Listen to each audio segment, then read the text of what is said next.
guys, it's Joshua Reviews. So, okay. There's a reason we're taking a look at this movie today. So, let me get all this out. So, we are taking a look. We are going to be revisiting the Silent Night, Deadly Night franchise in order to prepare for the remake that's going to be coming out, or already came out by the time you see this review. Who knows? Comes out on December 12th, so we'll see. But regardless, I'm really looking forward to it. I love Halloween Ends, and the guy who played Corey Cunningham, I forget his name, but I'm not good at names. He is going to be in it. He's starring Billy, which I am so excited for. I couldn't literally think of anyone else better to play Billy from the original, but I already covered this, right? And because we're taking a look at the franchise, I have decided that we are going to be taking a look at Silent Night, Bloody Night. So this will kind of be like the alternate version for Silent Night, Bloody Night. So just kind of pretend like this is part 1. And then tomorrow we'll review part 2. And then I'll go on to 3, 4, and 5. And then I will go ahead and take a look at the new remake that just came out instead of this one because I looked at it. It was either last year or the year before. Can't remember. Anyways, Silent Night, Bloody Night. So this movie has quite a few alternate titles, and just like Home for the Holidays, this actually predates Black Christmas. So technically, everyone likes to say this is one of the first slasher movies ever made. Technically, it's this, but honestly, again, I said in one of my, I think I said in my last review for Home for the Holidays, trying to figure out when the first slasher came out is kind of like trying to find a needle in a haystack. It's almost impossible. Anyways, I digress. So this movie this movie is about a... This is going to be a fun one. This movie is about a death house that is trying to be sold. And a bunch of characters keep going in and out of the house, trying to figure out what's happening. And there's a strange series of murders that take place. And it also might have potentially been an insane asylum before it got turned into a house to live in. And there's a killer going around making strange phone calls, or obscene phone calls to our main lead. And the police are trying to get involved and try to... So as you can see, I don't really know how to commentate on the story because what story there is, I had a really hard time following it. Now, I want this to be clear. I didn't really care for this movie that much, but there are people who legitimately love this movie. Good for you. I am really happy that you enjoyed it. Me personally, I thought it was kind of boring. So let's get into it. This movie starts off with a guy getting caught on fire. And I was like, okay, decent setup. We don't know what happened to him. We just know that he got burned alive. And he's reported dead. And it's years later, I believe, and the house gets just kind of forgotten. The son who is, or it's the grandson who now owns the house. He just kind of lets it sit, and then eventually he decides, I'm going to sell it. And we get introduced to our... When we first get introduced to our characters, it's a lawyer and his wife. They're going to the house to kind of inspect it, kind of make sure everything's up to code, and, they're planning to sell it. And right off the bat, the first 20 minutes, I was pretty invested. There was a creepy vintage grindhouse feel to this movie that I couldn't really explain. Maybe it's because it came out in 72, but this movie looks very grindhousey, and I like that. I really like that. Plus, you got a good snowy atmosphere, and it takes place during Christmas, so heck yeah, I'm on board. And the deaths in this movie are surprisingly brutal. There are a lot of graphic kills, and I was surprised by that. But the second on-screen death where a couple was murdered in a bedroom, that was genuinely disturbing. I was like, whoa, that is pretty gnarly. And it's done in a very, it's done in a very realistic way. There was kind of it really felt like I was watching like a snuff film, which if I'm being honest, made me feel pretty uncomfortable. So that's an A plus. The one thing the biggest positive I will give this movie is that it nails the tone and atmosphere.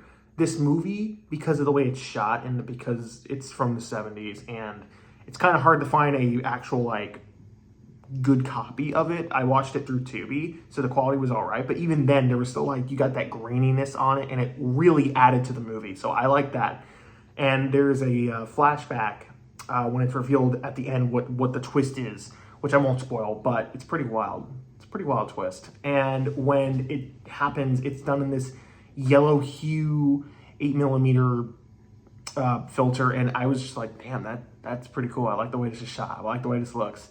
That being said, again, I found this movie to be pretty boring, and not a lot happens, and what stuff does happen, I just kind of found uninteresting. There's a lot of characters, and there's a lot going on, and I found it kind of hard to get invested in one character because they kept going back and forth between characters, and I was like, okay, who is the main character here? What is going on? Because characters will go back and forth to the house, and there never really felt like there was never really a clear structure for me. It felt kind of all over the place and kind of janky. The editing also wasn't that good, and I thought some of the sound design was was lacking. I thought it was pretty bad. So I found it hard to get into. When the story and motivations were clear, I thought it was pretty solid, actually. I thought that the story was solid to begin with. I thought it started off strong, and the ending was pretty strong. I'm not gonna lie. I was like, damn, that's a pretty good twist. I like that. And there are a handful of disturbing moments, but for the most part, I found it to be pretty lackluster. And again, Silent Night, Deadly Night, Black Christmas. These are some of the best Christmas horror movies ever made. And what both of these movies accomplish is the Christmas atmosphere. That is something you absolutely need when you're making a Christmas movie. If you don't have that, then you're just not gonna have it. And I thought that while there are some Christmas decorations here and there, I didn't get that Christmas feeling. It honestly, didn't really have anything to do with Christmas. I mean, if I'm watching a movie and at any point I go, this could have taken place any other day, that's not a Christmas movie. That's the whole reason that people like to say, Die Hard's not a Christmas movie, right? Because it's like, couldn't have it take place on any other day. First off, no, you can't. Die Hard is absolutely a Christmas movie, and I know I'm getting off track here, but I want to kind of point this out before I get into why I'm mentioning this. Die Hard is a Christmas movie because it literally cannot take place on any other day. You won't see Die Hard taking place on Halloween because the criminals in that movie are doing it on Christmas Eve because of the Christmas party they're having. Plus, got Christmas decorations, Christmas music, references constantly to Christmas. The whole setting is Christmas. So Die Hard is absolutely a Christmas movie. I can sit here all day and defend that movie, but I'm talking about this movie. The reason I bring that up is because there were parts during this movie where I literally forgot it was a Christmas movie. There was no motivation, in my opinion, for it to take place on Christmas. You could have it take place on any other day. I know towards the end they go into the flashback and it is kind of semi-relevant to the holiday, but honestly it feels like you could just kind of change it for any other day. That may sound a little hypocritical, but I swear, my way of thinking, it doesn't sound that way, so maybe I'm just stupid. But also, another thing that I found kind of disappointing in this movie was, not disappointing, was the killer. Like, this predates Black Christmas, and I got a lot of Black Christmas vibes from this movie. Honestly, this movie reminded me a lot of Home for the Holidays, so I'm glad I reviewed these two movies back to back. It kind of worked out in my favor. I know originally I was going to review Satan Claus, but I think it worked out because these two movies are very, very similar. So it worked out. But I don't know. I couldn't get on board with it. I thought that it's not the worst thing. Like, I'm not trying to paint a picture here and say this movie's awful. Plenty of people love this movie, and I'm glad a lot of people love this movie. Honestly, the one thing I'm happy about is if I like something that other people don't. It's like, okay, I saw something you guys didn't, but if I didn't enjoy something, I'm glad you guys enjoyed something that I didn't. I think that's cool because it makes it leaves room for conversation, because maybe time will go on and I'll revisit this and I'll be like, you know what? I see what people were saying. For the most part, I just kind of found it underwhelming. Kills Are Solid has a creepy atmosphere and a few Christmas elements here and there, but I didn't really care for many of the characters. There's a few creepy moments, but honestly, those are kind of like the only highlights. They're like so spread out from the rest of the movie. I found the pacing to be kind of lacking, and it didn't work for me. It was kind of slow and kind of boring. So I am, however, going to give this movie a C-, not because like everything I said, like realistically I'd give it a D+, but I can't in good conscience say this is like a bad movie, if you know what I mean. So I'm gonna give it a C-. That's me being a little generous, because that's my personal opinion is like a D, but I can't in good conscience give it a D because the movie's not that bad, if you get what I'm saying.